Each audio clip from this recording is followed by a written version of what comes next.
हम सब जीवों पर कृपा करुणा करने के लिए ही अवतार लेते हैं।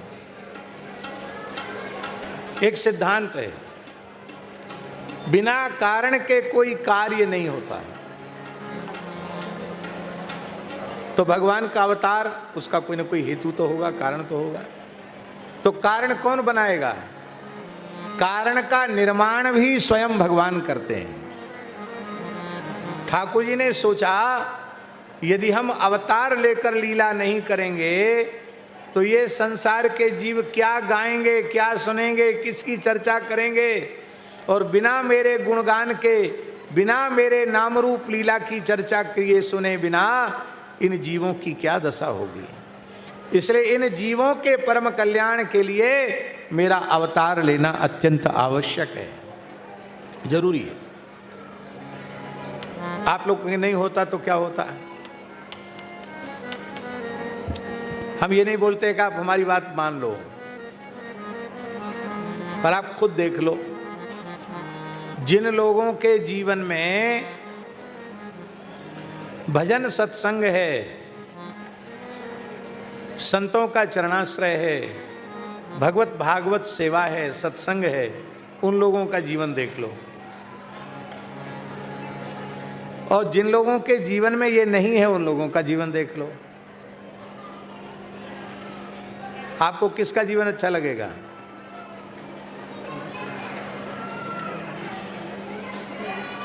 भाई मनुष्य के आकार में तो सभी है ना। तो जो भजन सत्संग से विमुख प्राणी हैं उनका जीवन राक्षसों से भी गया बीता है। वे अपनी विमुखता की आग में खुद जल रहे हैं।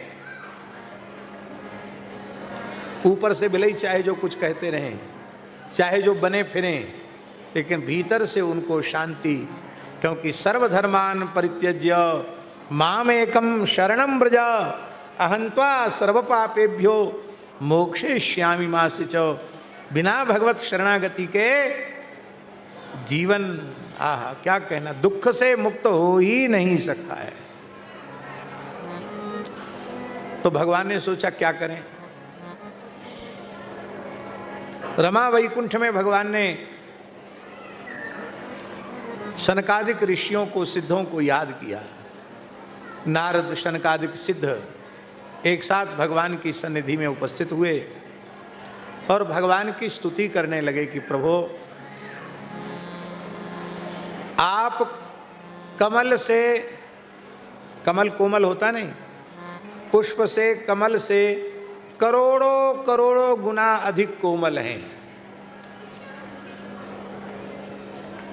कमल दल की जो कोमलता है उससे करोड़ों करोड़ों गुना अधिक आप कोमल हैं। भगवती महालक्ष्मी चरण दबा रही थी। लक्ष्मी जी बोली, बिल्कुल ठीक बोलते हो, आप तो बोल रहे हो भावना से, मैं तो अनुभव कर रही हूं। भगवान के श्री युगल चरण इतने कोमल हैं, इतने कोमल हैं कि मैं अपने अत्यंत सुकोमल हथेलियों से भी भगवान के चरण को दबाने में संकोच करती हूं, कहीं भगवान के चरणों में पीड़ा न पहुंच जाए। तो श्री महालक्ष्मी भगवती के कर कमल से जो अरुण वर्ण की कांति निकलती है, उस कांति से वो संवाहन करते हैं, ऐसे ऐसे ऐसे करते हैं। आपने बिल्कुल ठीक कहा, बहुत कोमल है, बहुत कोमल है।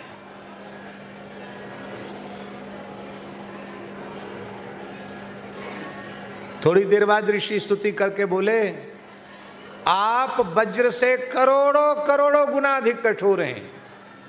लक्ष्मी जी ने, बिल्कुल झूठ बोल रहे हो। पहली बात तो आपकी ठीक है कि आप कमल से करोड़ों करोड़ों गुना अधिक कोमल हैं, पर वज्र से करोड़ों करोड़ों गुना अधिक कठोर हैं, ये बात हमारे गले नहीं उतर रही है, ये बात हमको समझ में नहीं आती।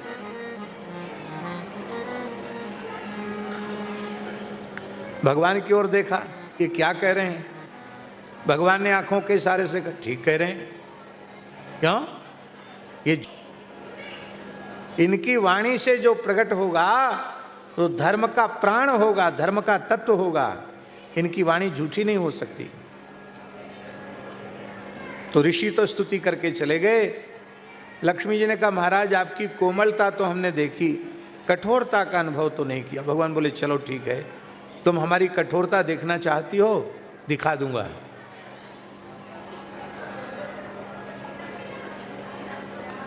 भगवान ने वैकुंठ में दंगल का आयोजन किया। दंगल जानते हो क्या? कुश्ती क्या कहते हैं यहां? दंगल कुश्ती का आयोजन वैकुंठ में रखा। अखाड़ा खुद गया, सब तैयारी हो गई। पहले तो पार्षदों की कुश्ती हुई, बाद में भगवान स्वयं अखाड़े में उतर गए। पीतांबर से कमर कस ली, आ जाओ, जय विजय, प्रभु आज्ञा, उठाओ अपनी वज्र तुल्य गदा और पूरे वेग से मेरे ऊपर प्रहार करो।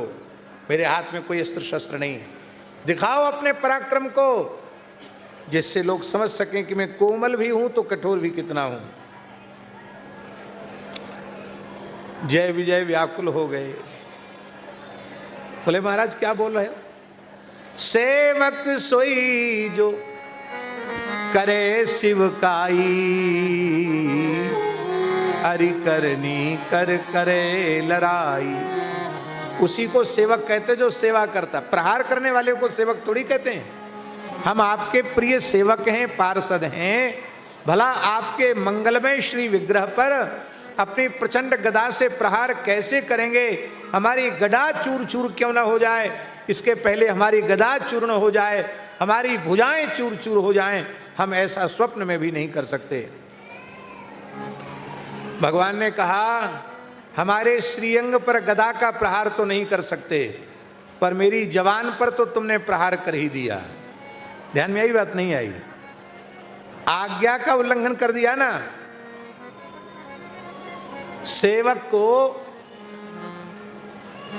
सेवक का अपना कोई आग्रह दुराग्रह नहीं रहना चाहिए।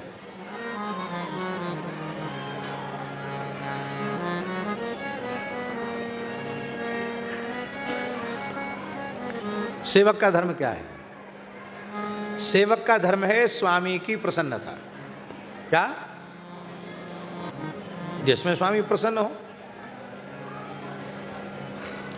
अपनी रुचि का ध्यान रखने वाले सेवक को सेवक नहीं कहते, स्वामी की रुचि का ध्यान रखने वाले सेवक को ही सेवक कहते हैं। ये गमछा है, ये इस गमछे की कोई रुचि अरुचि है? इसको हम सिर से बांध लें तो उसको अहंकार नहीं होगा, इसको कंधे पर रख लें तो भी कोई भाव में परिवर्तन नहीं, इसको कमर में लपेट लें तो भी इसको कोई कष्ट नहीं कि हमको अधोवस्त्र क्यों बना लिया, इसको फाड़ के लंगोटी बना दें तो भी नहीं कहेगा कि भाई हमको क्यों चार टुकड़े कर दिए, हम इसको उतार के इनको भंवरलाल जी को दे दें तो भी ये नहीं कहेगा कि हमको क्या गलती थी, अपने से अलग कर दिया। यह उपभोक्ता की इच्छा के अधीन है। इस तरह से स्वामी की सेवा करनी चाहिए। हम उनके हैं, जहां रखें जैसे रखें, जो उन्होंने कह दिया वही हमारे लिए सर्वोपरि है। और एक ऊंची बात है, यदि सेवक अपने सेवक के धर्म में स्थित है तो स्वामी कोई अनुचित आज्ञा देता है शास्त्र विरुद्ध, तो स्वामी को पाप लगेगा, सेवक को पाप नहीं लगेगा। सेवक के कल्याण में संदेह, यदि सेवक अपने धर्म में स्थित है। इसलिए लिखा है सेवा धर्मः परम गहनः योगिनामप्यगम्यः। सेवा धर्म योगियों के लिए भी अगम है।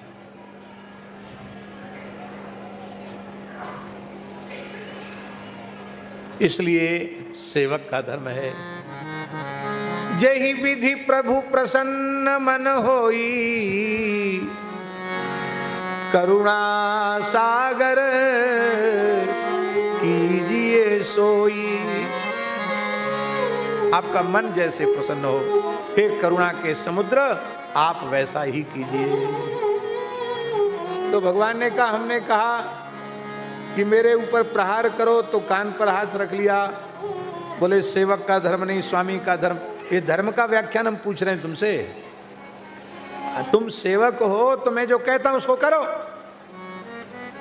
तो मेरे ऊपर तो प्रहार नहीं किया, पर मेरी आज्ञा पर प्रहार कर दिया। बोले भगवान अब आप जो चाहो सो आप कह लो, आप तो स्वामी हो, सर्वतंत्र स्वतंत्र हो, पर मैं आपके ऊपर प्रहार नहीं कर सकता। भगवान का वो बात तो पक्की है, पर तुम भूल गए हो मैं सत्य संकल्प हूं। क्या हूं? सत्य संकल्प हूं। यदि मेरे मन में संकल्प हो गया कि तुम प्रहार करो, तो ऐसी परिस्थिति निर्मित हो जाएगी कि तुमको प्रहार करना पड़ेगा। जाओ, दूसरी आज्ञा है, वैकुंठ के द्वार पर खड़े हो जाओ, मेरी बिना अनुमति के कोई भीतर प्रवेश न करे, जो आज्ञा। और भगवान ने अपने चरण कमलों की दिव्य मकरंद की तुलसी मिश्रित सुगंध ब्रह्मलोक भेजी। और ब्रह्मलोक में सनक सनंदन सनातन सनत कुमार भगवान का ध्यान कर रहे थे। उनकी नासा विवर में जैसे ही भगवान के चरण कमलों की दिव्य सुगंधि पहुंची, वो व्याकुल हो गए भगवान के चरणों में पहुंचने के लिए। उनको लगा इस सुगंध के माध्यम से भगवान ने हमको न्योता भेजा है, निमंत्रण भेजा है वैकुंठ आने का। सनकादिक भगवान चल पड़े, और जब वहां पहुंचे तो जय विजय ने छड़ी लगा दी, छड़ी से रास्ता रोक दिया और कहा कि हम किस लिए खड़े हैं, हम द्वारपाल हैं, हमसे पूछकर प्रवेश करना चाहिए, बिना पूछे नंग धड़ंग चले घुसे चले जा रहे हो भीतर। सनकादिकों ने कहा कि आज के पहले तो कभी भगवान के निकट पहुंचने में हमको कोई रोक टोक हुई नहीं, ये नया कानून बन गया है क्या वैकुंठ में? बोले ज्यादा बातचीत मत करो, हमारी बिना अनुमति के तुम भीतर नहीं जा सकते। अब वो भगवान के दर्शन की जो व्याकुलता थी वो इतनी अधिक थी, उस दर्शन में जैसे ही विक्षेप आया कि सहज आनंद में रहने वाले सनकादिक भगवान, उनके मुंह से निकल गया कि काम क्रोध और लोभ, इन तीन विकारों का प्रवेश वैकुंठ में नहीं है। पर तुमने भगवान के भक्तों की संतों की अवज्ञा की है, इसलिए हम शाप देते हैं, काम क्रोध और लोभ का जहां साम्राज्य है, ऐसे मृत्युलोक में 3 जन्म तक तुम्हें असुर कुल में उत्पन्न होना पड़ेगा, असुर बनना पड़ेगा। पहले जन्म में ये जय विजय हिरण्यकशिप और हिरण्याक्ष हुए, दूसरे जन्म में ये रावण कुंभकर्ण हुए, और तीसरे जन्म में जब कृष्णावतार हुआ तो ये शिशुपाल और दंतवक्त्र हुए। और वाराह रूप लेकर भगवान ने हिरण्याक्ष का उद्धार किया, नृसिंह रूप लेकर भगवान ने हिरण्यकशिपु का उद्धार किया, और राम रूप में भगवान ने रावण कुंभकर्ण का उद्धार किया, और कृष्ण स्वरूप में भगवान ने शिशुपाल दंतवक्त्र का उद्धार किया। तो भगवान के मरने से तो मुक्त हो जाना चाहिए था, 3 जन्म क्यों लेने पड़े? इसका उत्तर गोस्वामी जी ने दिया है। मुकुत न भय, मुकुत न भय हते भगवाना, मुकुत न भय हते भगवाना। क्यों? 3 जन्म द्विज वचन प्रमाना, 3 जन्म द्विज वचन प्रमाना। ये 3 जन्म भगवान के अवतार की भूमिका बन गई। अब देखिए, बहुत ध्यान से सुने। शाप देने के बाद सनकादिकों को बहुत पश्चाताप हो रहा था कि हमने अब तक कभी क्रोध नहीं किया। अरे ये तो भगवान के पार्षद हैं, भगवान के द्वारपाल हैं, ये छड़ी लगाकर रोक रहे थे, तो चौकीदार किस लिए होते हैं? इसलिए होते हैं। हमको थोड़ा प्रतीक्षा करनी चाहिए थी, ये भगवान से पूछ के आते, तब भगवान की सुविधा के अनुसार हमको भीतर जाना चाहिए। ये क्या बात है कि हम नाराज हो गए?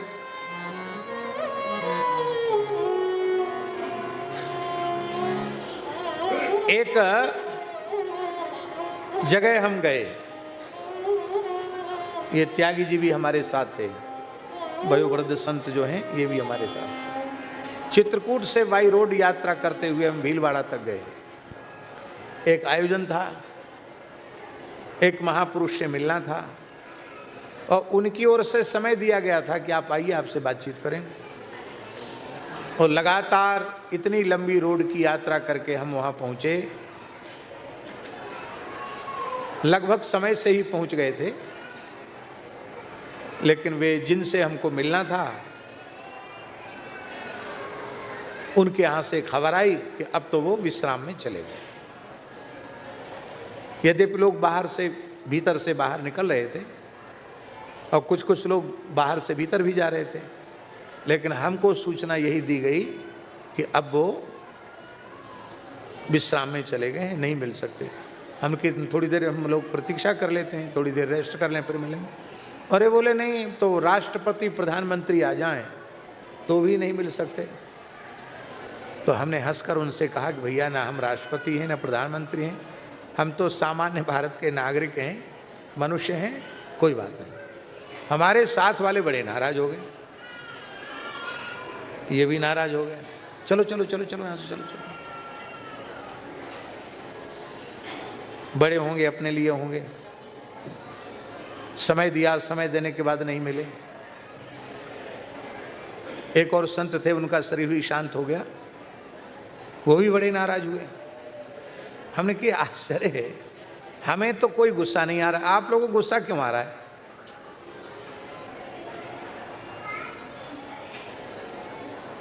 हम आपके पास श्रद्धा पूर्वक गए मिलने के लिए, और कोई ऐसी परिस्थिति है कि आप उसी समय हमसे नहीं मिल पाए, तो यदि हमारे भीतर श्रद्धा है तो हमें उद्वेग नहीं होना चाहिए। आज नहीं मिले कल मिलेंगे, कल नहीं मिलेंगे परसों मिलेंगे, नहीं अगली किसी यात्रा में मिलेंगे। भाई हम तो मिलने के लिए आए हैं, अब उनकी सुविधा नहीं है, तो या तो हम उन पर दबाव बनाने आए हैं, दबाव बनाने आए तो श्रद्धा हमारे में कहाँ रही? तब तो श्रद्धा नहीं है हमारे भीतर। श्रद्धा है तो हमें जितनी भी प्रतीक्षा करनी पड़े, हमें प्रेम से प्रतीक्षा करनी चाहिए। खैर दूसरे दिन मिले और सारी बात हुई, जो भी हो। तो सनकादिकों के मन में आया कि ये तो भगवान के पार्षद हैं, द्वारपाल हैं ही, इसलिए इन्होंने यदि रोक दिया तो इसमें इनकी क्या, इनके स्वामी ने आज्ञा दी होगी। पर इनको हमने शाप दे दिया, भगवान की सेवा से हटा दिया और 3 जन्म तक तुमको राक्षस बनना पड़ेगा, ये तो बहुत अनुचित हुआ। ये हमसे वैष्णवापराध हो गया, भक्तापराध हो गया, पार्षदों के प्रति अपराध हो गया। वो भी दुखी हो रहे थे। जय विजय के मन में आया कि वैकुंठ में तो कोई खराब समय आता नहीं है, पर पता नहीं आज क्या ठाकुर जी लीला कर रहे हैं। पहले ठाकुर जी ने कहा कि हम दंगल करेंगे, तो उसमें हमने बात नहीं मानी तो थोड़े नाराज हो गए। और अब देखो, पहले एक गलती बनी, अब दूसरी गलती ये बनी कि भगवान जिनको आदर देते हैं, भगवान जिन संतों की चरण धूल को मस्तक पर चढ़ाते हैं, उन भगवान के प्राण प्यारे भक्तों का, ऋषियों का, संतों का अपमान हो गया। हाय हाय, ठीक हुआ, हमें तो दंड मिलना ही चाहिए। वो भी बड़े दुखी हो रहे थे, दोनों दुखी हो रहे थे। भगवान लक्ष्मी जी के सहित वैकुंठ के द्वार पर ही प्रकट हो गए। बोलो लक्ष्मी नारायण भगवान की जय। अब भगवान मंद मंद मुस्कुराते हुए प्रकट हुए तो सनकादिकों का भी दुख कम हो गया, जय विजय का भी दुख कम हो गया। अब यहाँ एक बात बहुत सूक्ष्म है, बहुत ध्यान देकर सुने। भगवान ने सनकादिकों से ये नहीं कहा कि चलिए अब आ गए हैं तो चलिए भीतर बैठिए। अब तो चाय पानी तो वहाँ चलता नहीं, लेकिन शिष्टाचार से कुछ तो पूछना चाहिए कि चलो चाय पानी ले लो, थोड़ा बाल भोग कर लो, कुछ तो कहते।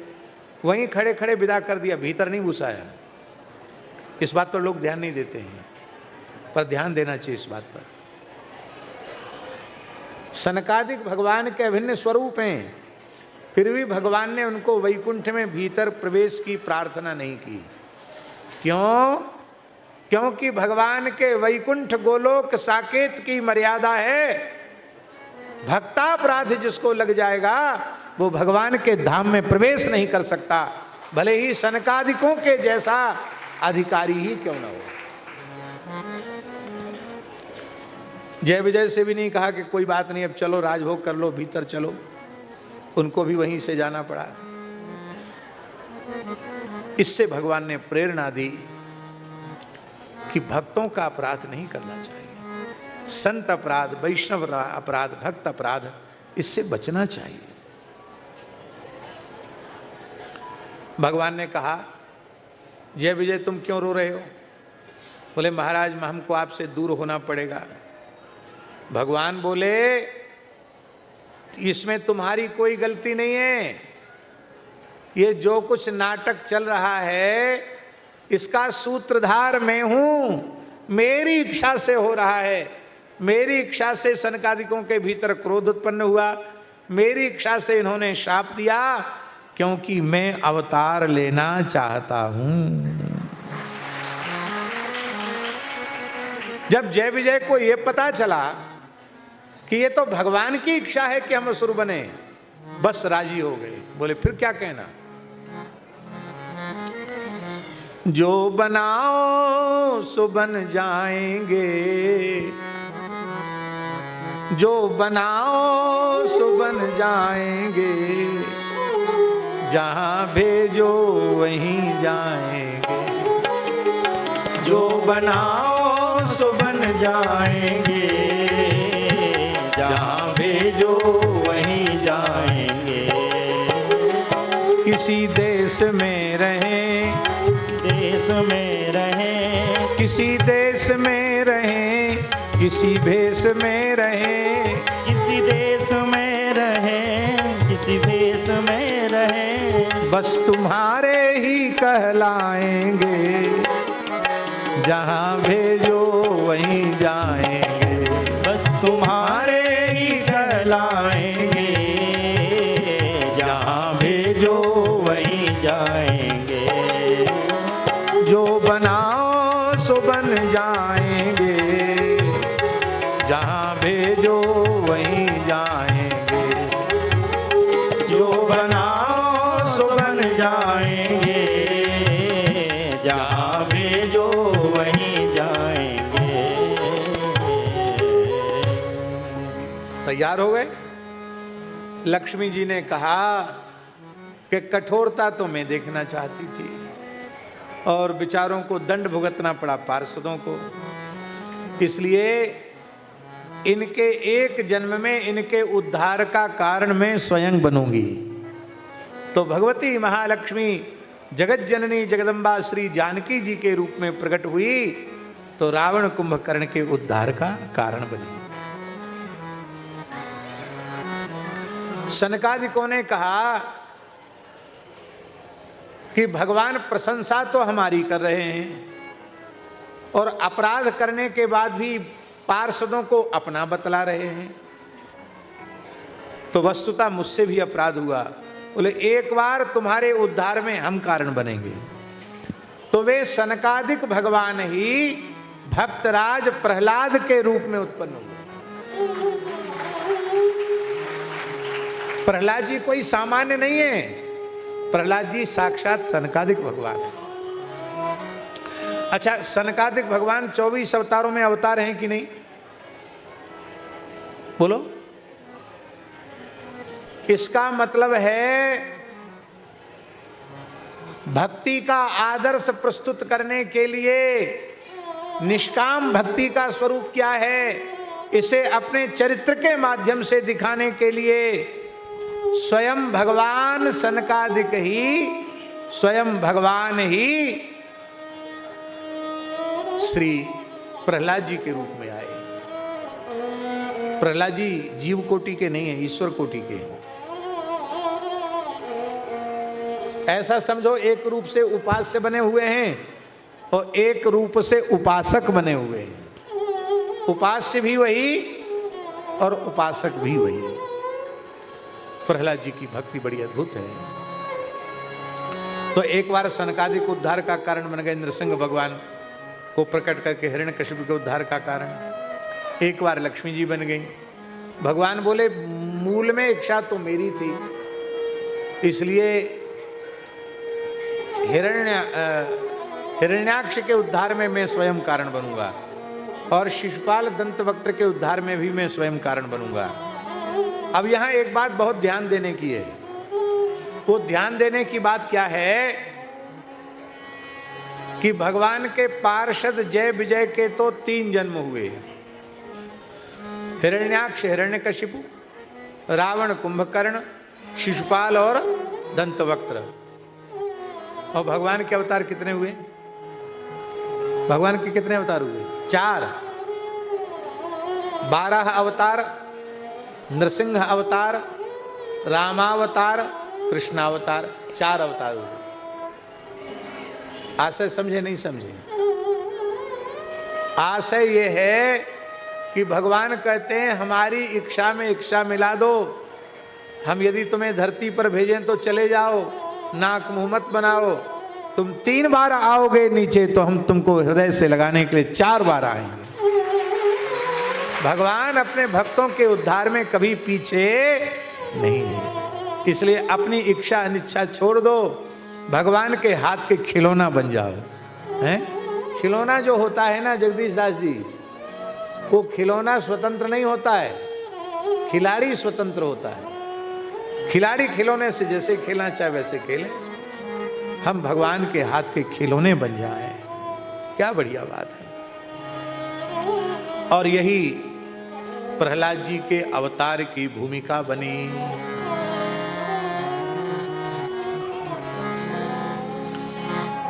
देवर्षि नारद जी धर्मराज युधिष्ठिर की सभा में उपस्थित हैं और अभी अभी भगवान ने अपने सुदर्शन चक्र के प्रहार से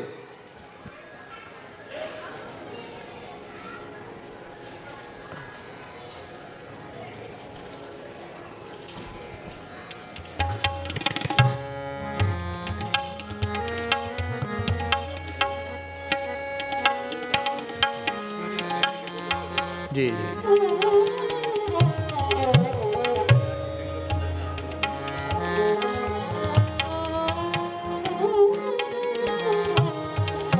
ये गो सम्मान आह्वान अभियान, ये भगवत प्रेरणा से संतों के मन में भाव जगा है। संपूर्ण भारतवर्ष में गो हत्या समाप्त करने और गो माता को राष्ट्रीय स्तर पर सम्मान दिलाने हेतु 27 अप्रैल 2026 को गो सम्मान दिवस हम लोग मनाएंगे।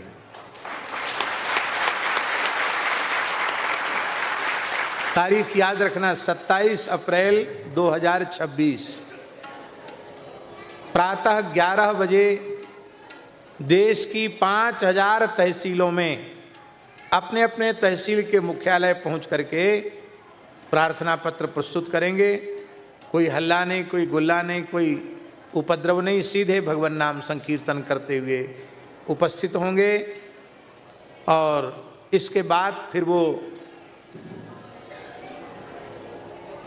प्रार्थना, ये प्रथम चरण है प्रार्थना का, गो सम्मान आह्वान अभियान का ये प्रथम चरण है।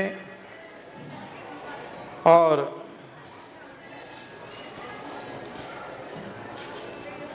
द्वितीय चरण में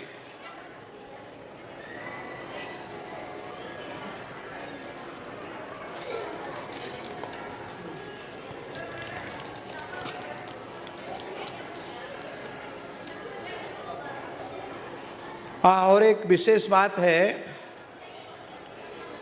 कि ये किसी संस्था के द्वारा कोई ये समायोजन नहीं हो रहा है, इसमें कोई व्यक्ति नहीं है, गौ माता और नंदी महाराज ही इसमें प्रधान हैं। क्योंकि बार विचार व्यक्ति केंद्रित हो जाते हैं तो उससे हानि पहुंचती है। इसलिए सभी संत इससे जुड़ेंगे, लेकिन किसी का फोटो, किसी का नाम, किसी का चित्र इसमें नहीं है। और चारों चरणों में इस प्रकार से लोग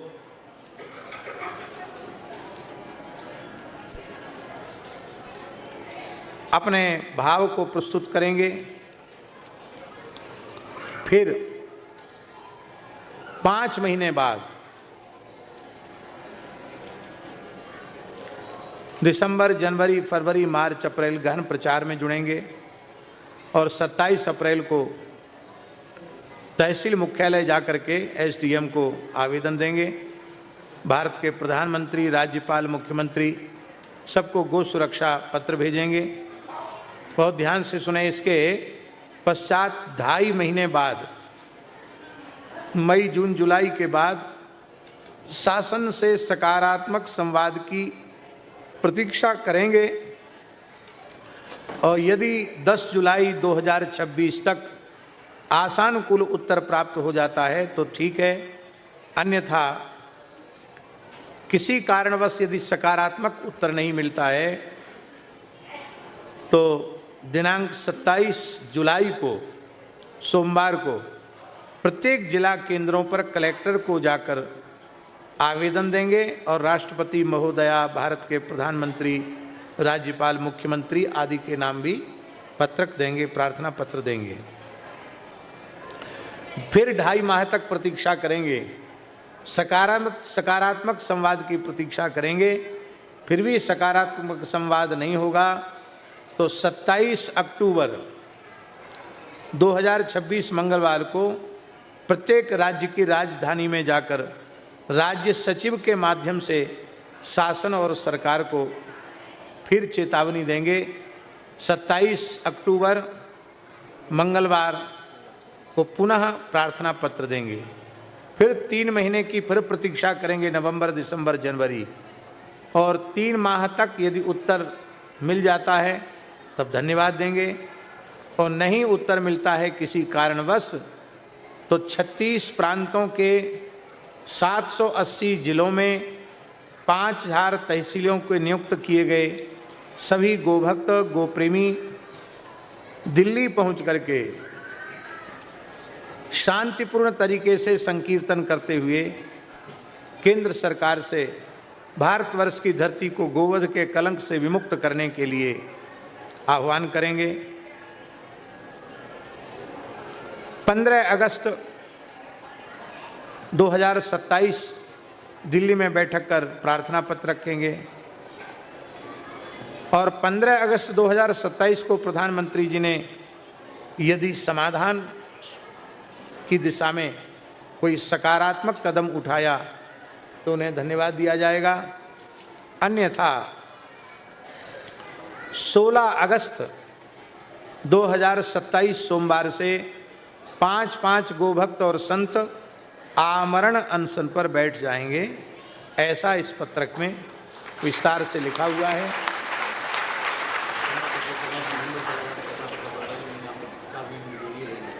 हाँ, श्री ग्वालानंद सरस्वती, इनको 4 महीने यहीं रहना है, इसी कार्य का प्रचार करना। ये इनका, हाँ, ये नंबर है इनका 99 29 19 019 9 नंबर।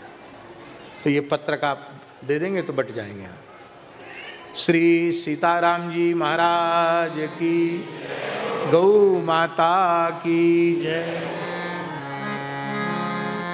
अब हमको याद दिलाओ क्या कह रहे थे हैं?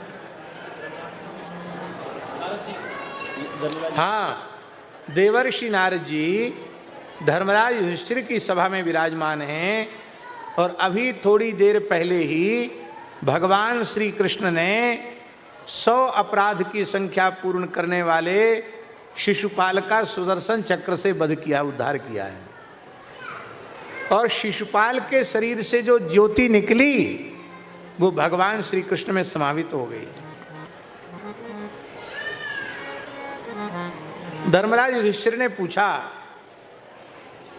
कि हे देवर्षे, हे नारद जी, जन्म से ही भगवान से ईर्ष्या करने वाला, भगवान को गाली देने वाला, अपराध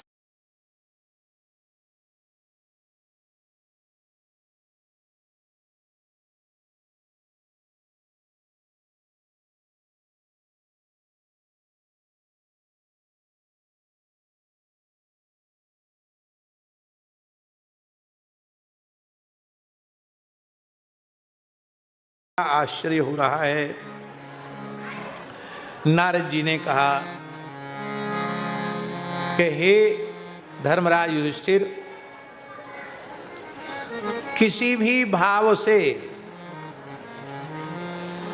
जीव का संबंध भगवान से जुड़ जाए, बस यही बात सबसे अधिक महत्वपूर्ण है। यद्यपि ये आदर्श नहीं है, आदर्श तो अनुकूल संबंध का है, प्रतिकूल संबंध आदर्श नहीं है। पर भगवत संबंध की ऐसी महिमा है कि अनुकूल संबंध नहीं, भगवान से किसी का प्रतिकूल संबंध जुड़ जाए, बस संबंध भगवान से जुड़ जाए तो भगवत संबंध से उस जीव का कल्याण हो ही जाता है।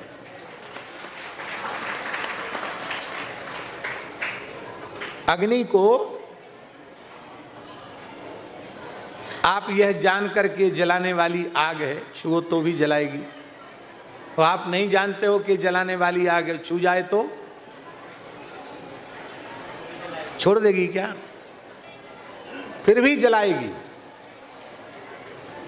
इसलिए भगवान की भगवत्ता, भगवान की गरिमा, भगवान की महिमा को जो लोग नहीं जानते हैं, स्वीकार नहीं करते, पर भगवान से जुड़ गए हैं, उनका भी कल्याण हो जाता है। कैसे कल्याण हो जाता है? श्री नारद जी कहते हैं,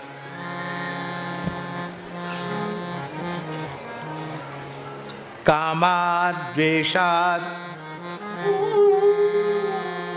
भयात् स्नेहात् यथा भक्त्येश्वरे मनः आवेश्य तदघं हित्वा बहवस्तद गतिम गताः। काम से, द्वेष से, स्नेह से, भक्ति से, किसी भी प्रकार से भगवान से अपने संबंध को जोड़कर, अपने चित्त को भगवान में लगाकर, न जाने कितने जीव उनका उद्धार हो गया, उनका परम कल्याण हो गया। देखो, काम से गोपियों का उद्धार हो गया, भय से कंस का उद्धार हो गया, द्वेष से शिशुपाल आदि का उद्धार हो गया, संबंध से यदुवंशियों का उद्धार हो गया, और नारद जी कहते स्नेहादुयम, कृष्ण से प्रेम करने के कारण तुम सबका कल्याण हो गया, पांडवों से कह रहे हैं। और भक्त्या वयम विभो, भक्ति पूर्ण संबंध जुड़ने से हम सबका कल्याण हो गया। वस्तुतः भगवान में अपने और पराये का भेद नहीं है।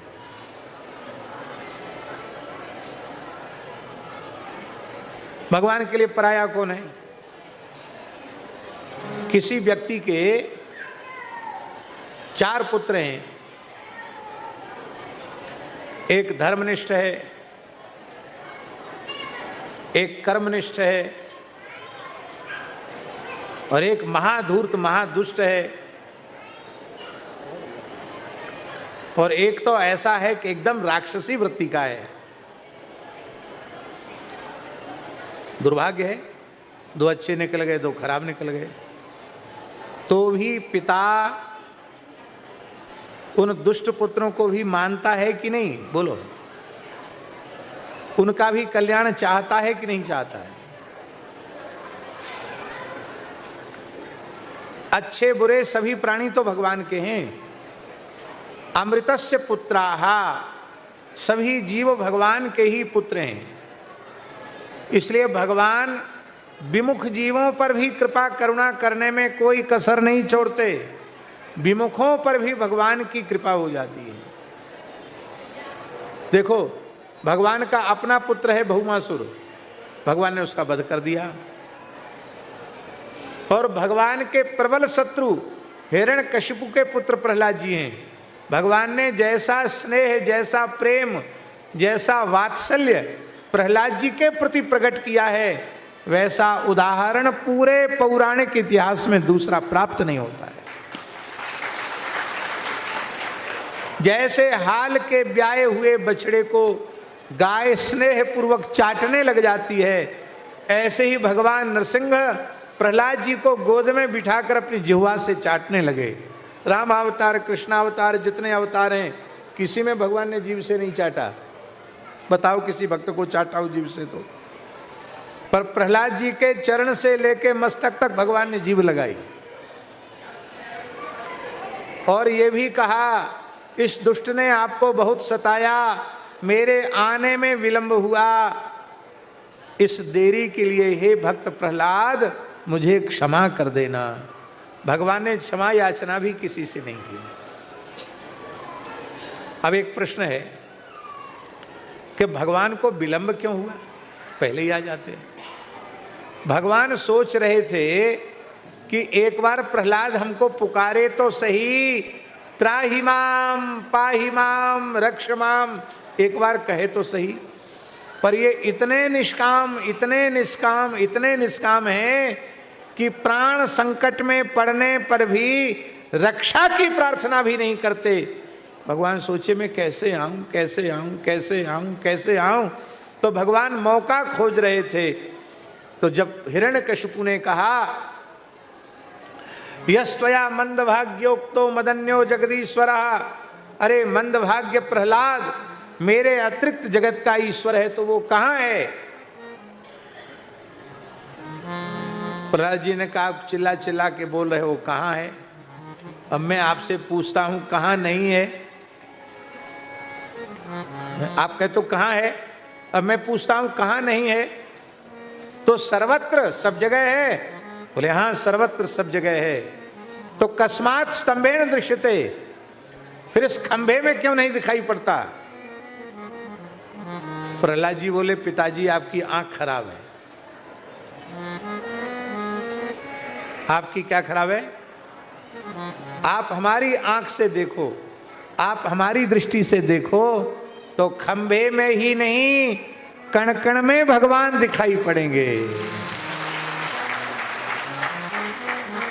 तो प्रहलाद जी ने कहा खंभे में है। भगवान को मौका मिल गया, अब खंभे से प्रकट होंगे।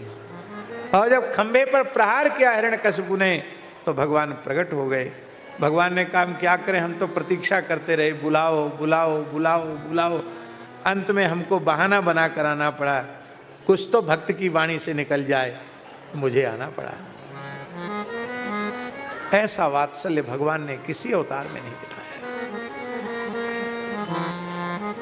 आहा, इसलिए यद्यपि सम नहीं राग न रोसु, यद्यपि रामचरितमानस में राग न रोसु, यद्यपि सम नहीं राग न रोसु, यद्यपि सम नहीं राग न रोसु, गहहि न पाप पुण्य गुण दोष, गहहि न पाप पुण्य गुण दोष, तदपि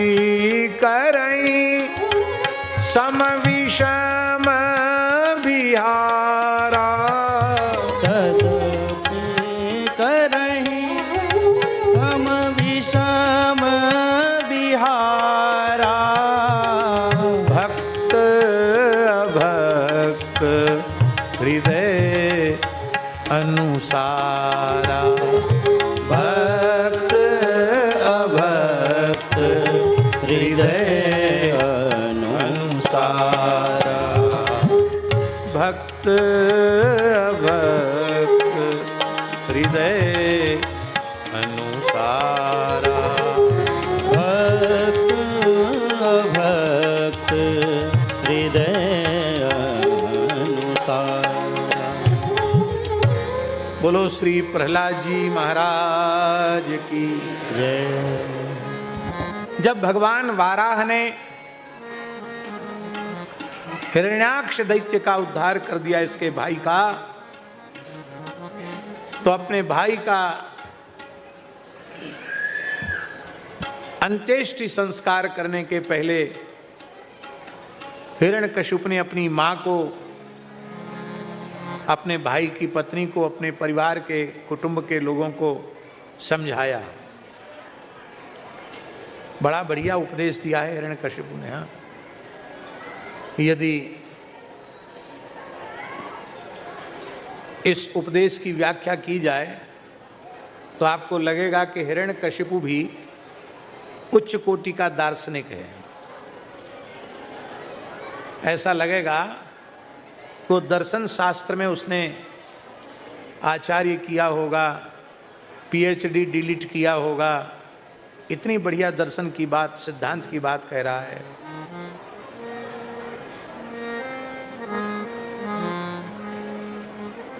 जब इतना इसको ज्ञान है तो राक्षस क्यों है, असुर क्यों है? अरे भैया, असुर कहते ही उसको हैं जिसका ज्ञान केवल दूसरों को बहकाने के लिए होता है। ये बड़ी ऊंची बात है। बहुत से लोग ज्ञान तो रखते हैं, पर वो ज्ञान दूसरों को ठगने में उसका उपयोग करते हैं, दूसरों को बहकाने में उसका उपयोग करते हैं। स्वयं उनके जीवन में उस ज्ञान का कोई प्रभाव नहीं होता।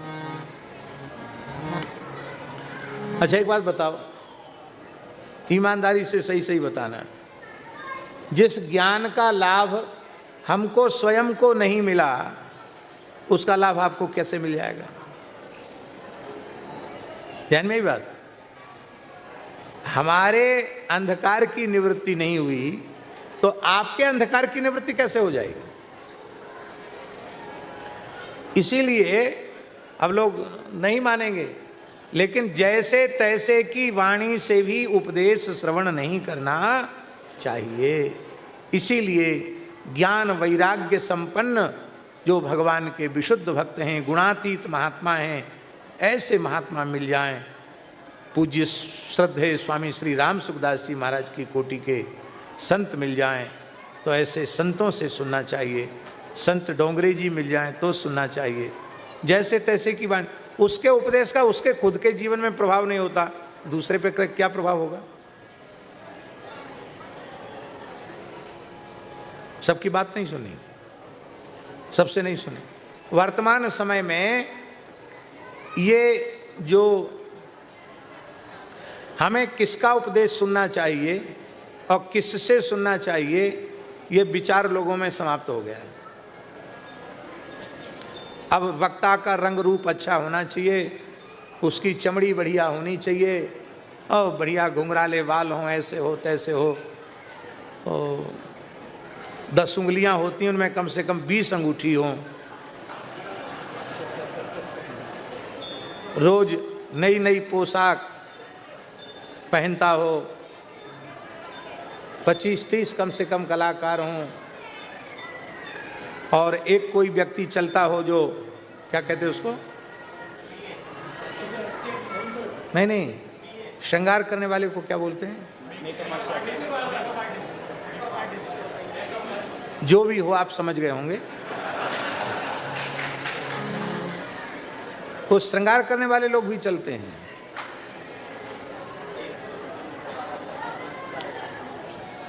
एक मध्य प्रदेश में, मध्य प्रदेश नहीं है तो उत्तर प्रदेश की ही बात, झांसी की बात है। झांसी में एक मानस सम्मेलन हो रहा था, तो एक बक्त्री महोदया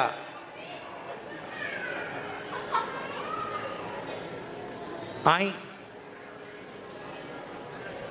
तो उन्होंने बहुत कुछ रंग रोगन लगा रखा हुआ अपने चेहरे पर, तरह तरह की मलहम होती ना लगाने वाली, ऊपर से पाउडर वगैरह क्या क्या जो भी हो लगा रखा था। अब गर्मी का समय था और पंडाल पतला था, उसमें कोई वातानुकूलित व्यवस्था संभव नहीं थी, खुला पंडाल था। उससे जोर का पसीना आया, सो सबरा कलर जो चढ़ाया था चेहरे पर सब बह गया। उस मंच पर हमारे महाराज जी भी थे, तो महाराज जी ने कहा कि परिचय तो दिया जा रहा था कि स्वर्ण लता जी आई हैं, पर थोड़ी देर में लौह लता हो गई।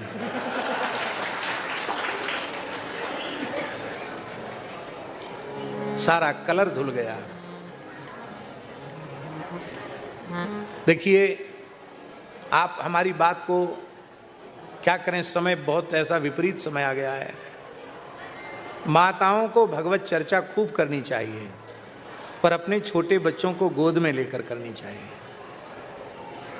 सुनीति माँ ने अपने पुत्र ध्रुव को उपदेश किया कि नहीं किया? मातृ समुदाय में बैठकर चर्चा करनी चाहिए। ये बड़े बड़े मंचों पर प्रवचन करते हुए डोलना, ये माताओं की शोभा नहीं है। पर इस समय पुरुष वक्ताओं से अधिक उनकी ज़्यादा मांग है। क्यों? भगवान ने उनका रंग रूप सब बहुत अच्छा बनाया है, गला भी बड़ा सुंदर होता है और आकृति भी बड़ी सुंदर होती है। सबका मुंह भगवान ने काला कर दिया, माताओं का मुंह भगवान ने काला नहीं किया, चमकता हुआ मुंह रहता है। तो लेकिन हमको ये विचार करना है कि हमें अपने जीवन में क्या चाहिए सत्संग के द्वारा। हम हंसाने के लिए नहीं बोल रहे हैं, ये बड़ी गंभीरता से सुनो। शरीर संसार से वैराग्य और भगवान के चरण कमलों में अनुराग, पर इस लक्ष्य को लेकर लोग भगवान की कथा नहीं सुन रहे हैं। बहुत दुखद बात है।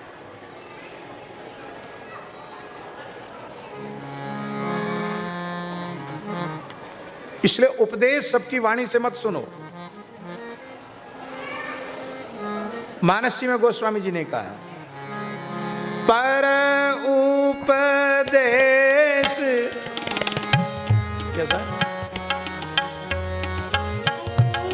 पर उपदेश कुशल नर जे जे आचरण नर नागने। पर उपदेश कुशल बहु तेरे। हाँ, पर उपदेश कुशल बहु तेरे। पर उपदेश कुशल बहु तेरे। जे आचरण नर नागने। जे आचरण नर नागने। वक्ता तो रावण भी है, वक्ता हिरण्यकश्यप भी है, वक्ता कंस भी है, पर ये वक्ता तो बहुत उच्च कोटि के हैं, बहुत बढ़िया ज्ञान वैराग्य का निरूपण कर रहे हैं, पर उनके ज्ञान वैराग्य का प्रभाव उनके स्वयं के जीवन पर नहीं है। इसलिए ज्ञान लेने के पहले, उपदेश श्रवण करने के पहले ईमानदारी से ये विचार करो कि ये जो कुछ कहते हैं उसके अनुरूप इनका जीवन है कि नहीं।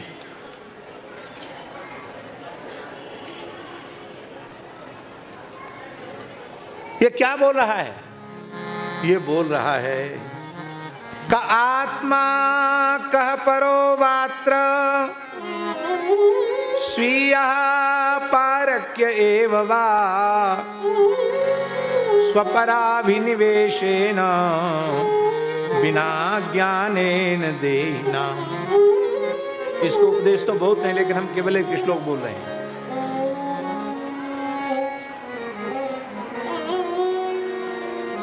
हिरण्यकश्यप समझाता हुआ बोलता है कि आप सब लोग रो रहे हैं मेरे भाई की मृत्यु पर। अरे मेरा भाई है तो मुझे भी तो रोना चाहिए, पर मैं नहीं रो रहा हूं, मुझे ज्ञान है। क्या ज्ञान है आपको? बोले मुझे ये ज्ञान है कि हर बुद्धिमान व्यक्ति को यह विचार करना चाहिए कि संसार में आत्मा कौन है और अनात्मा कौन है। आत्मा क्या है और आत्मा से भिन्न जो है अनात्मा वो क्या है, जड़ क्या है, अपना क्या है और पराया क्या है। वस्तुतः यह आत्मा है, यह अनात्मा है, यह अपना है, यह पराया है, ये भेद बुद्धि अज्ञान के कारण हो रही है। सच्ची बात तो ये है वासुदेव सर्वम सर्वम खल्विदम ब्रह्म आत्मैवेदम सर्वम अयम आत्मा ब्रह्म आत्मैवेदम सर्वम। ये सब कुछ आत्मा ही है, आत्मा से भिन्न कुछ है ही नहीं। नेह ना नास्ति किंचन। इतना ऊंचा तत्व ज्ञान है इसको। और इसके बाद वो तपस्या करने चलता है कि मैं विष्णु भगवान से बदला लूंगा। अरे भाई, जब इतना ज्ञान हो गया तो काहे को बदला लोगे, तब तुम्हारे भीतर बैर खत्म हो जाना चाहिए। लेकिन इसने कठोर तपस्या की, इतनी कठोर तपस्या की कि इसकी जटाओं से आग की लपटें उठने लग गई। तीनों लोकों में हाहाकार मच गया, समुद्रों का जल खौलने लग गया, दिशाओं में आग लग गई, सूर्य चंद्र की प्रभा फीकी पड़ गई, तारे टूट टूट करके गिरने लगे, देवताओं का अपने लोकों में रहना मुश्किल हो गया। देवता सब ब्रह्मलोक ब्रह्मा जी के पास गए। तेन तप्ता दिवम त्यक्त्वा ब्रह्मलोकम ययुसुराः। सभी देवता ब्रह्मलोक गए। ब्रह्मा जी से कहा, महाराज क्या प्रलय होने वाला है? भगवान ब्रह्मा बोले, प्रलय नहीं होने वाला है। ये कश्यप नंदन हिरण्यकशिपु तपस्या कर रहा है, उसकी तपस्या का ये प्रभाव है। यदि उसकी मनोरथ की पूर्ति नहीं होगी तो उसकी तपस्या से ये त्रिलोकी दग्ध हो जाएगी, जल जाएगी। इसलिए तुम लोग चिंता मत करो, मैं उसको तपस्या से विरत करने के लिए जाता हूँ, उसको वरदान देने जाता हूँ। ऐसा कह करके भृगु आदि दक्ष आदि अपने पुत्रों के सहित श्री ब्रह्मा जी महाराज हिरण्यकशिपु के निकट आए। इसकी तपस्या इतनी कठोर थी, इसकी शरीर का मांस, शरीर की चमड़ी सब समाप्त हो चुके थे। दीमक लग गए थे, दीमक ने चमड़ी को, मांस को खा लिया था। केवल पैर से लेकर मस्तक तक हड्डियों का ढांचा ही रह गया था और ऊपर से बल्मीक बामी से यह आवृत हो गया था। उस पर बांस खड़े हो गए थे, पेड़ खड़े हो गए थे। पता नहीं था कि यहाँ कोई तपस्या कर रहा है। इतनी कठोर तपस्या। ब्रह्मा जी ने अपने कमंडल से सिद्ध जल लिया और जल का सिंचन किया। सिंचन करते ही बामी हट गई और यह हिरण्यकशिपु जैसे घर से तपस्या करने के लिए आया था वैसे ही सर्वांग हृष्ट पुष्ट हो गया, दिव्य कवच कुंडल आदि से सुशोभित हो गया। इसने ब्रह्मा जी के चरणों में प्रणाम किया और ब्रह्मा जी की प्रार्थना की। ब्रह्मा जी की प्रार्थना करके कहा कि भगवान, अब आप मेरी तपस्या से प्रसन्न हैं तो मुझे वरदान दीजिए।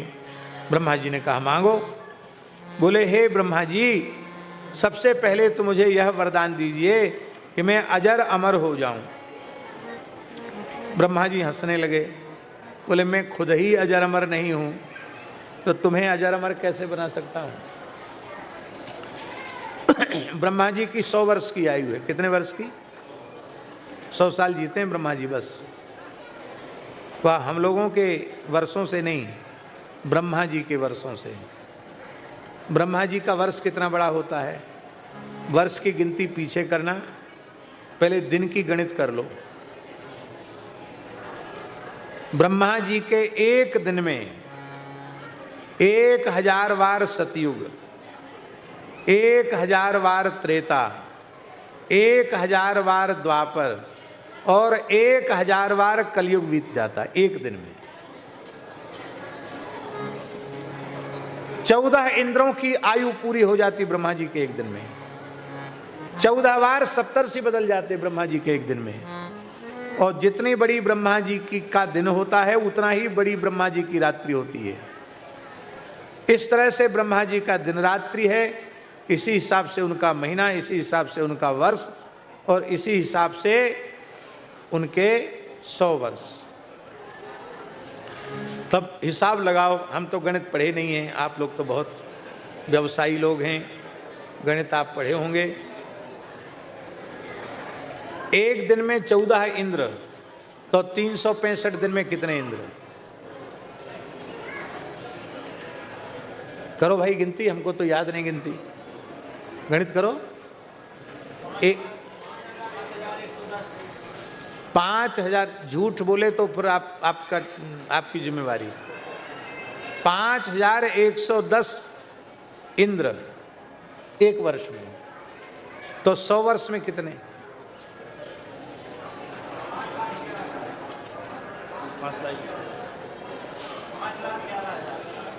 5,11,000 इंद्रों की आयु पूरी हो जाती ब्रह्मा जी की आयु में।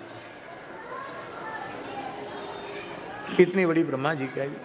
इस समय ब्रह्मा जी कितने वर्ष के हो गए जानते हैं? 50 साल के हो गए।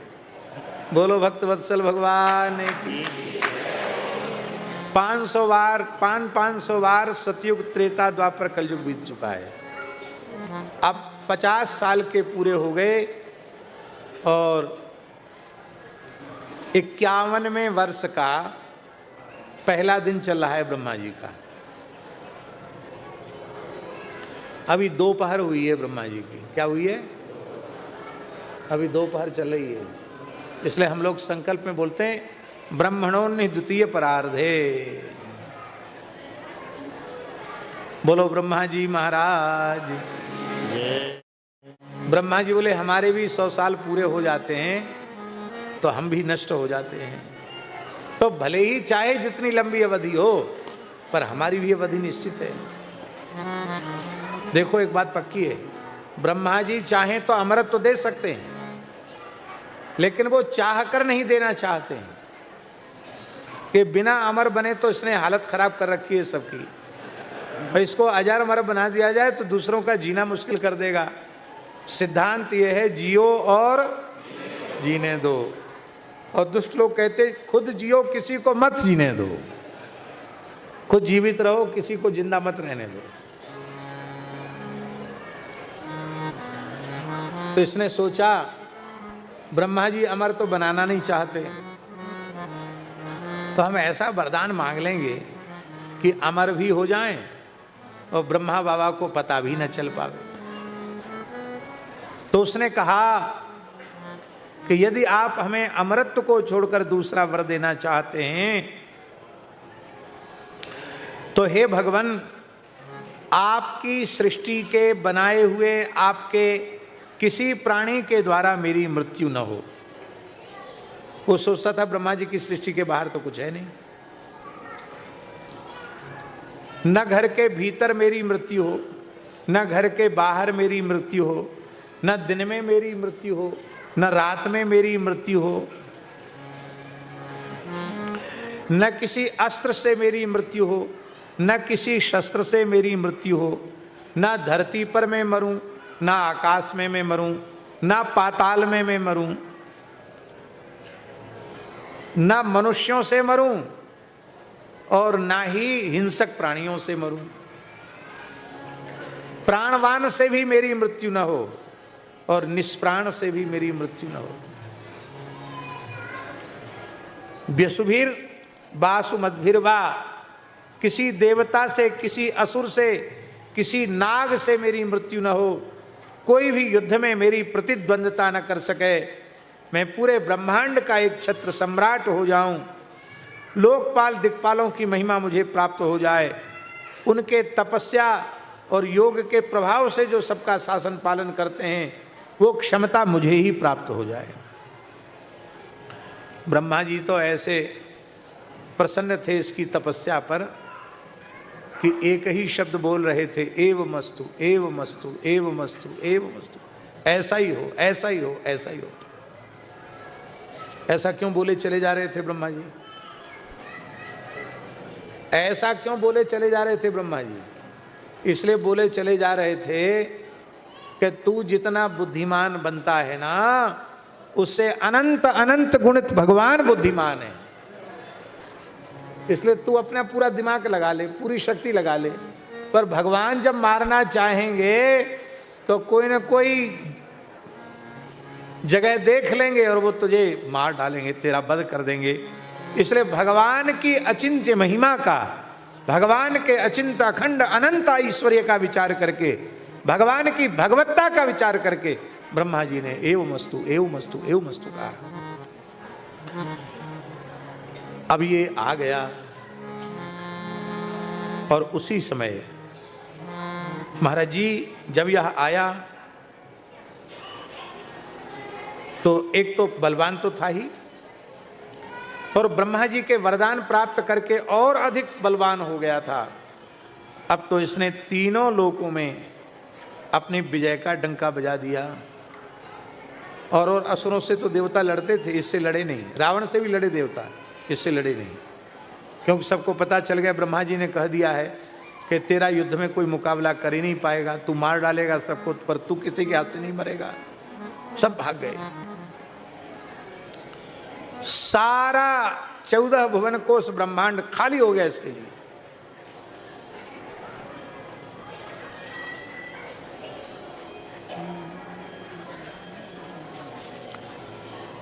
दिशाओं के गजेंद्रों से लड़ने लग गया।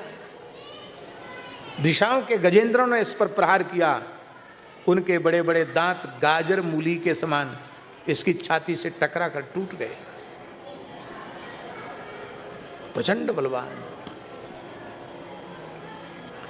अष्टम स्कंद में तो यहां तक आया है कि गदा लेकर हिरण्यकशिपु भगवान को खोजने लगे। कहां है वो परमात्मा, कहां है वो नारायण जिसने मेरे भाई हिरण्याक्ष को वाराह रूप धारण करके मारा, कहां है वो विष्णु।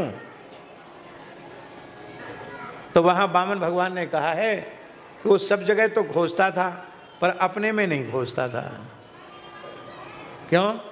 बोले भगवान तो उसके भीतर ही बैठे थे अंतर्यामी रूप से, पर हम लोग सब जगह भगवान को खोजते हैं, अपने में भगवान को नहीं खोजते हैं। तो वहां तो वामन भगवान ने कहा कि डर के मारे भगवान इसके भीतर ही छिप गए थे, इसलिए सब जगह भगवान को देखता था, अपने में भगवान को नहीं देखता था। अब तो लोकपालों का तेज इसने हर लिया। अप्सराएं इसके सामने नृत्य करती रहती थी, गंधर्व इसके यश का गान करते रहते थे। बड़ा अद्भुत इसका। इंद्र महेंद्र को वो सुख कहाँ है जो सुख इसको प्राप्त था। अतुलित ऐश्वर्य इसके पास था।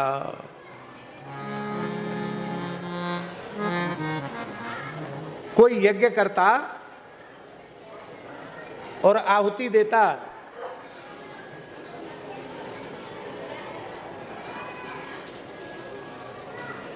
कहता इंद्राय स्वाहा, तो अग्नि की ये हिम्मत नहीं थी कि आहुति का फल इंद्र तक पहुंचावे। अग्नि डर के मारे उसकी शक्ति हिरण्यकशिपु के पास पहुंचाती। विष्णुवे नमः स्वाहा कहो तो उसके पास जाता। अग्नि इतने डरे हुए थे। ये इतना प्रतापी था हिरण्यकशिपु, इसके जैसा प्रतापी दूसरा असुर हुआ नहीं, न भूतो न भविष्यति, ऐसा था ये। इससे शुक्राचार्य भी डर गए, जो दैत्यों के गुरु थे, कुल पुरोहित थे, वो भी डर गए। बोले ये तो इतना पराक्रमी है, इतना तेजस्वी है कि हमारी बात भी नहीं मानेगा, और इसके सामने रहेंगे तो कब 10 खरी खोटी सुनाएगा कोई पता नहीं, कितनी बार अपमान करेगा। और इसको ब्रह्मा जी के प्रभाव से किसी का शाप भी नहीं लगेगा। तो बोले इससे कैसे पिंड छुड़ावें। तो शुक्राचार्य जी बोले राजन आपकी आज्ञा हो तो हम तपस्या करें हमें। कहा किसकी तपस्या करोगे? परब्रह्म परमात्मा तो मैं हूं, और मैंने तुम्हें कितना गौरव दे रखा है, अपना गुरु बना रखा है। वैसे मैं ही सबका गुरु हूं, पर मैंने तुम्हें अपना गुरु बना रखा है। कोई वरदान चाहिए तो हमसे ले जाओ। किसकी तपस्या करोगे? अब ये कहें कि तुम भगवान नहीं हो, भगवान के तुम्हारे अतिरिक्त भगवान है, तो नया झगड़ा शुरू हो जाएगा। तो शुक्राचार्य जी ने कहा राजन कठोर तप करके ही आपने ये शक्ति अर्जित की है, अब सारी व्यवस्था का भार आपके ऊपर है। आपकी शक्ति कमजोर न पड़े, इसलिए आपके परम कल्याण के लिए मैं तपस्या कर।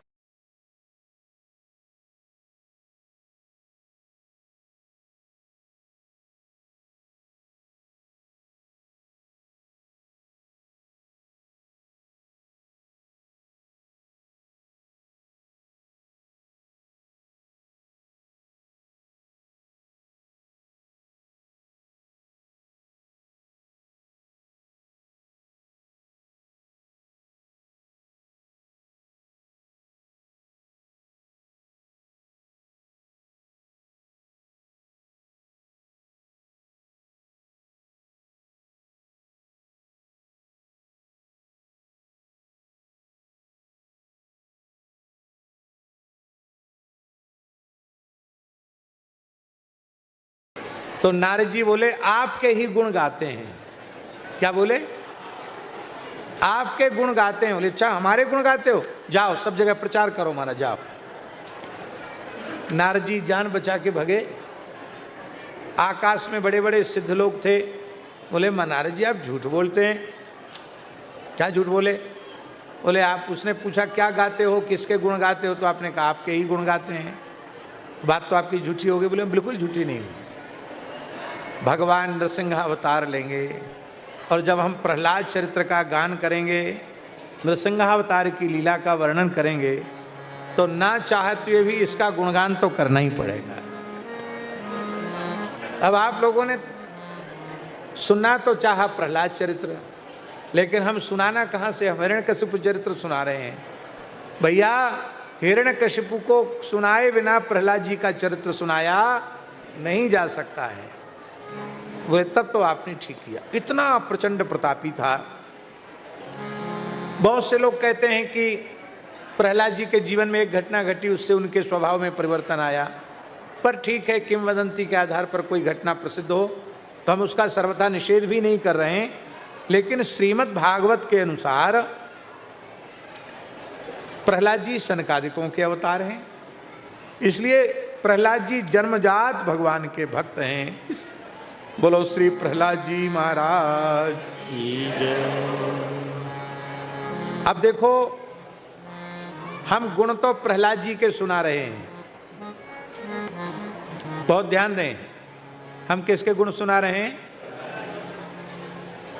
पर प्रहलाद जी के गुणों को सुनकर हम आप सबको अपने में भी गुण देखना चाहिए। क्यों देखना चाहिए? क्योंकि हमने मस्तक पर तिलक लगा रखा है, हमारे कंठ में तुलसी है, हम मंत्र का जप करते हैं, भगवान का नाम लेते हैं, घर में भगवान की सेवा करते हैं। तो हमको लोग भक्त मानते हैं कि नहीं? हमको वैष्णव मानते हैं कि नहीं? जब हमको भक्त मानते हैं, वैष्णव मानते हैं, तो वो गुण हमारे में होने चाहिए कि नहीं? आप दुकान खोलो एक, और दुकान पर साइन बोर्ड लगाओ कि यहाँ वेद लक्षणा भारतीय देसी गाय का बिलौना वाला शुद्ध घी मिलता है। साइन बोर्ड पर ये लगाओ। और कोई अधिकारी चेकिंग करने आवे, घी का सैंपल जांचे तो वो डालडा निकले, घासलेट निकले, अथवा घी के नाम पर चर्बी निकले, तो सजा के पात्र आप होंगे कि नहीं होंगे? बोलिए। क्योंकि जो साइन बोर्ड आपने लगा रखा है उसके अनुरूप माल आपकी दुकान में नहीं है, आपको दंड मिलेगा। ये जो वैष्णवता का स्वरूप है ना, ये साइन बोर्ड है।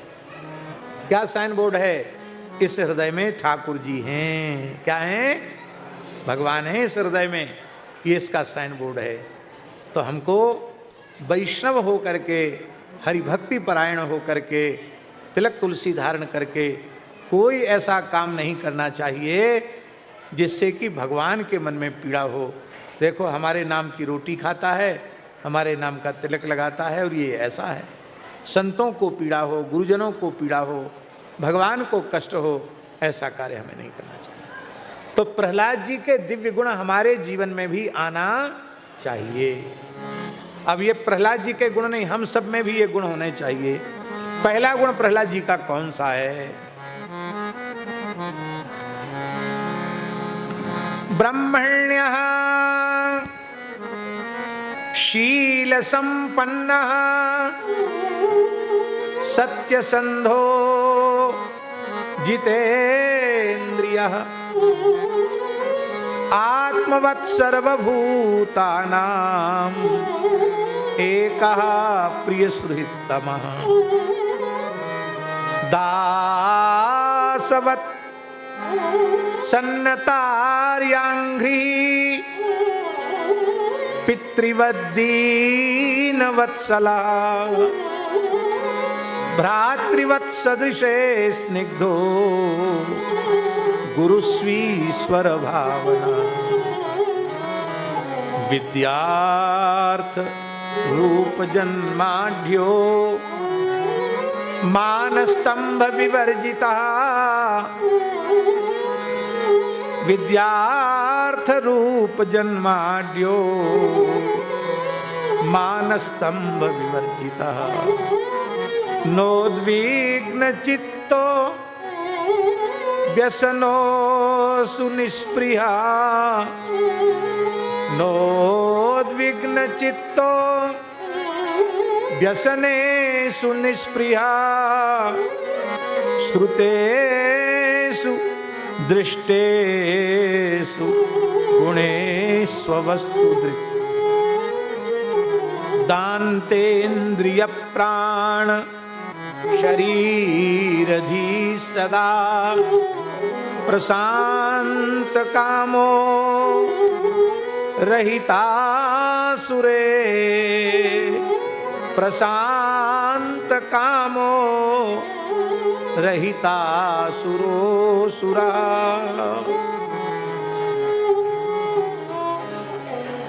प्रहलाद जी का सबसे पहला गुण है वो ब्राह्मणों के बड़े भक्त थे। प्रत्येक भगवत भक्त को ब्राह्मण भक्त अवश्य होना चाहिए, क्योंकि जब हमारे भगवान ब्रह्मण्य देव हैं और उन ब्रह्मण्य देव भगवान के हम दास हैं, सेवक हैं, तो हमें भी ब्रह्मण्य देव होना चाहिए। भगवान की वाणी है, सगुण उपासक परहित निरत नीति दृढ़ नेम ते नर प्राण समान मम जिनके द्विज पद प्रेम। ये ब्राह्मण भक्त थे, शील संपन्न, सौम्य स्वभाव वाले थे। शील संपन्न व्यक्ति अहंकार शून्य होता है, साधु स्वभाव वाला। साधुता माने शील ही होता है, शील गुण। शीलवान व्यक्ति चाहे जितनी ऊंचाई पर पहुंच जाए, उसको अपनी ऊंचे पद प्रतिष्ठा का अहंकार छू तक नहीं जाता।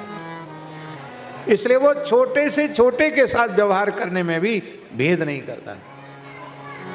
राम जी शील संपन्न है, इसलिए सबरी के आतिथ्य को भी स्वीकार कर लेते हैं, निषाद राज को भी हृदय से लगा लेते हैं, केवट से भी चरण धुलवा लेते हैं, गीधराज को भी अपने पिता का आदर दे देते हैं। ये शील गुण है। प्रहलाद जी शील संपन्न थे, सत्य संधा, सभी प्राणियों के साथ सच्चाई पूर्ण व्यवहार करने वाले थे। मिथ्या व्यवहार, झूठा व्यवहार किसी के साथ नहीं करते। भगवान के भक्त को किसी से झूठा व्यवहार नहीं करना चाहिए। किसी से क्यों नहीं करना चाहिए? क्योंकि भगवान के अलावा कुछ है ही नहीं। तो जिससे भी झूठा व्यवहार करेगा वो भगवान के साथ ही झूठा व्यवहार हो जाएगा। इसलिए किसी के साथ झूठा व्यवहार नहीं करना चाहिए। जितेंद्रिय थे, उनकी इंद्रियां इतनी संयत और सावधान थी कि वो भगवद अतिरिक्त विषय में प्रवृत्त नहीं हुआ करती थी। आत्मवत् सर्वभूतानां, सभी प्राणियों को अपना आत्मा ही समझते थे प्रहलाद जी, इसलिए सबके प्रिय थे और सबके सच्चे हितैषी थे। अपने से बड़ों के सामने दास बन करके रहते थे, बहुत विनम्र होकर के दास बन करके रहते थे। पितृवत दीन वत्सलः, अपने से छोटों के प्रति उनका पिता के जैसा वात्सल्य था और अपने समान वालों के प्रति भाई के जैसा प्रेम था। और गुरु ईश्वर भावना, गुरुजनों में तो वे ईश्वर की भावना रखते थे। यहाँ गुरुसु बहुवचन है, गुरुसु बहुवचन। गुरुओं में ईश्वर की भावना, जो भी उनको पढ़ाते लिखाते थे उनमें ईश्वर की भावना। षंडामर्क ने मारण का प्रयोग किया प्रहलाद जी के ऊपर, लेकिन इसके बाद भी विष्णु पुराण में वर्णन है, प्रहलाद जी ने कहा इनका व्यवहार चाहे जैसा हो, यदि मैं इनके भीतर भी भगवान का ही दर्शन करता हूं तो मेरे गुरुपुत्र जीवित हो जाएं, और गुरुपुत्र जीवित हो जाएं। गुरुजनों में ईश्वर की भावना रखने वाले बहुत विद्या थी प्रहलाद जी के पास। अर्थ रूप जन्माढ्य, बहुत वैभव था। वैभव क्यों ना हो, बाप की सारी संपत्ति बेटे की होती है। तो हिरण्यकशिपु के पुत्र हैं, सब प्रकार से ज्येष्ठ श्रेष्ठ हैं, तो सारी पैतृक संपत्ति उनकी ही थी। और बड़े रूपवान थे, बहुत सुंदर थे प्रहलाद जी, इतने सुंदर इतने सुंदर इतने सुंदर कि अब हम क्या कहें। भगवान श्री कृष्ण बाल रूप में आ जाएं, इतने सुंदर, अत्यंत सुंदर श्री प्रहलाद जी। पर उनको न तो विद्या का अहंकार, न इतने बड़े बाप के बेटा होने का अहंकार, न उनको संपत्ति का अहंकार, न उनको सुंदर होने का अहंकार था। अभिमान और ये उनमें घमंड हेकड़ी उनमें तनिक भी नहीं थी। और ऐसे प्रहलाद जी महाराज कि संसार के किसी विषय को देखकर आकृष्ट ही नहीं होते थे, क्योंकि धरती से लेकर ब्रह्मलोक तक सारे विषयों को वो सारहीन समझते थे, जितेंद्रिय थे और सदा शांत प्रशांत रहते थे। ऐसे प्रहलाद जी महाराज। इस बात को सुनकर के श्री युधिष्ठिर को बड़ा आश्चर्य हुआ। धर्मराज युधिष्ठिर ने कहा, नारद जी गुरुदेव, जब इतने दिव्य गुण प्रहलाद जी में थे तो बाप बेटा की दुश्मनी कैसे हो गई, इतना झगड़ा क्यों हो गया कि भगवान को अवतार लेकर उसका संहार करना पड़ा। अब ये चर्चा, इस उत्तर को हम कल देंगे, क्योंकि आज समय पूर्ण हो गया, 10-5 मिनट ज़्यादा ही हो गया। तो कल प्रहलाद जी का शेष चरित्र हम स्मरण करेंगे। इन्हीं शब्दों के साथ सभी पूज्य संतों को वंदन करते हुए, पूज्य देवलिया वाले महंत जी को प्रणाम करते हुए अपनी वाणी को भगवान के चरणों में विराम देते हैं। श्री राम जय जय राम।